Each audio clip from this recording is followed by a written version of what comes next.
थोड़ा सा लालच में इन्वॉल्व हो गए। ये क्या कर रहा है? ये आपके पवित्र आत्मा जो आपके अंदर बैठा हुआ है उसको बाहर निकाल देता है। वो आपके साथ काम ही नहीं कर पाता। ऐसे संभव ही नहीं है कि आपको, अगर आपको दिख रहा है, जो मैं आपको दिखाने की कोशिश कर रहा हूं,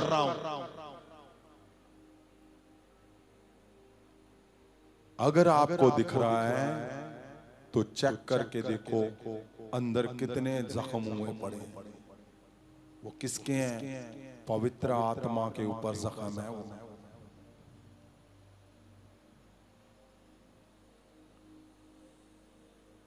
इसीलिए तो कमजोर है, इसीलिए तो इंतजार में है, इसीलिए आज तक इंसल्ट में चलता जा रहा है। देखिए ध्यान से देखिए, आपको अपना शरीर दिख रहा है? एक पहले ये बात देखना, आपने कोई गंदा खाना खा लिया जो एक्सपायर है, तो सोचो तुम्हारे शरीर का क्या हाल होता है। और ये तो आपको पता चला, लेकिन आपने झूठ आज जो किया है ताजा ताजा, उससे क्या हुआ? क्यों नहीं आपने रोका? क्यों नहीं आपने मना किया? क्यों? क्योंकि उसके बारे में शिक्षा नहीं पाई आपने कि शरीर के अंदर पवित्र आत्मा आपका आत्मा है। अगर आप उसको ऐसे कुछ खाओगे जो आपके खिलाफ है, पवित्र आत्मा के खिलाफ है, वो डैमेज कर देगा तुम्हारे सपनों को, तुम्हारे परिवार को डैमेज कर देगा, तुम्हारे फ्यूचर को डैमेज कर देगा। क्यों? इसीलिए इंतजार है, इसीलिए वेटिंग है, इसीलिए आप बढ़ने की कोशिश में लगे हुए हो, लेकिन फिर पीछे आ रहे हो, फिर वहां आगे जा रहे हो, फिर पीछे आ रहे हो। क्यों? क्योंकि शरीर का ये हिस्सा पता ही नहीं। कहीं खड़े हो तो ऐसे बोल देना कुछ भी। कभी कभी तो पता ही नहीं चलता, अगुए के खिलाफ कोई बोल रहे, हाँ हाँ सही है, तुम फंस गए हो, डैमेज कर लिया।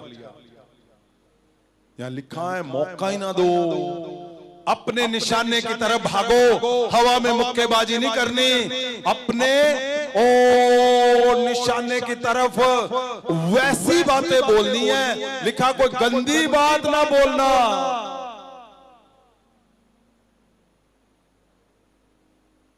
लिखा मौका ही ना दो शैतान को।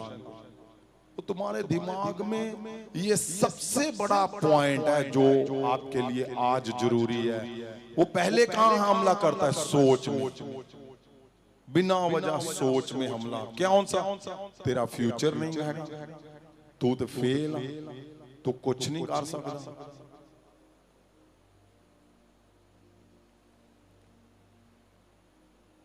देखो तेरे बाप से नहीं हुआ, तेरे से भी नहीं होगा। वो सोच पे हमला करता लिखा है। परमेश्वर यीशु मसीह की सोच पे हमला कर सकता है, तो आप कौन है? जब परमेश्वर जी रोजों में थे तो क्या हुआ? कहां थे वो? रोजों में, जंगल में। वो रोजों में थे परमेश्वर। और क्या लिखा हुआ है? लिखा शैतान उनको कहां ले गया? हैकल के चबूतरे पे ले गया। ऐसा भी लिखा है। लिखा है कि नहीं? तो ऐसे संभव है कि प्रभु यीशु शैतान के साथ बोलेंगे चलो भी, शैतान बोल रहा है आजो जी प्रभु जी, प्रभु जा रहे हैं। और जहां जंगल में परमेश्वर रोजे रख के बैठे थे, अगर आप उसको सही में देखोगे तो वहां से हैकल 2 घंटे 20 मिनट का रास्ता है पैदल जाना। तो संभव नहीं है, पॉसिबल ही नहीं है कि परमेश्वर 2 घंटे 20 मिनट शैतान के साथ चल के जा रहे हैं और वो उसकी बात मान रहे हैं कि चलो भाई तू जहां बोलेगा मैं ले, चलो आ जाओ।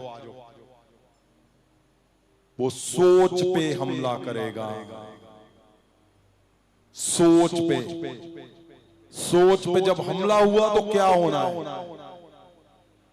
वो दिल तक जाएगा और वहां से क्या निकलेंगी? शब्द निकलेंगी, बातें निकलेंगी, बस यहां पे गड़बड़ है। हमला कर सकता है वो, लेकिन बात निकले ये ध्यान रखना आप। क्यों? क्योंकि वो क्या करेगा? वो डैमेज करेगा आपको। ये शरीर की सीखने वाली हिस्से हैं, बहुत बड़े हिस्से। क्यों? क्योंकि अगर आप बुराई में हाँ मिलाते चले गए, आपको वेट करना पड़ेगा बहुत ज्यादा। आप डैमेज कर रहे हो, आप नुकसान कर रहे हो अपने आत्मा का, अपने फ्यूचर का नुकसान कर रहे हो। आप हदायतों में दो चित्ते हो। हदायतों में यहां लिखा हुआ है इंस्ट्रक्शन और डायरेक्शन। अगर आप हदायतों में, अगर तुसी हदायतां दे विच दो चित्ते मतलब डबल हो कि चलो जो कहंदे मान लो, सुन लो, जिन्ना चिर खड़े बात आप नहीं करनी।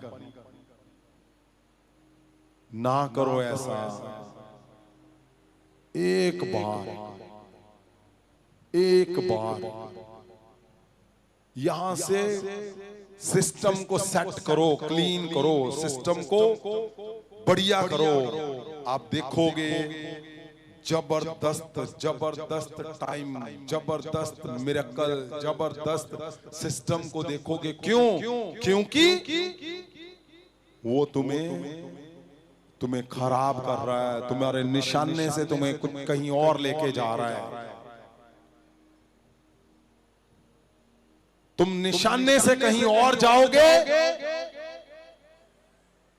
दिन में चेक करके देखो, आज के दिन में कि कितने बड़ा नुकसान हुआ है आज। इसीलिए यही कारण है इंतजार हो रहा है अभी। यही कारण है पवित्र आत्मा पक्ष में नहीं बैठ रहा, पवित्र आत्मा हमारे जीवन में काम नहीं कर पा रहा। यही कारण है।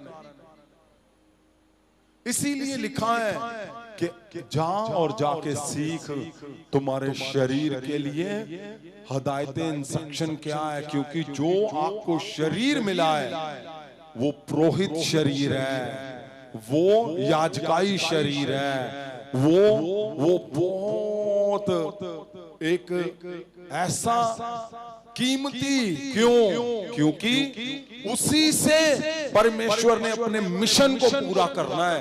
उसी से आपने परमेश्वर की विरासत को आगे लेके जाना है। उसी से आपने स्वर्ग तक का जो सफर है पृथ्वी पे उसको सिद्ध करना है। अनंत जीवन तक उसी शरीर से आपको जाना है, ताकि आप आत्मा को सिद्ध कर सको। इसलिए उसको सीखना जरूरी है कि फालतू की चुगलियों में मत जाओ, फालतू के ओ झगड़ों में मत जाओ, फालतू के शब्दों में मत जाओ, फालतू के। वो चौकसी आपको नए बल से, नए जीवन से आपको खड़ा कर देगी। वो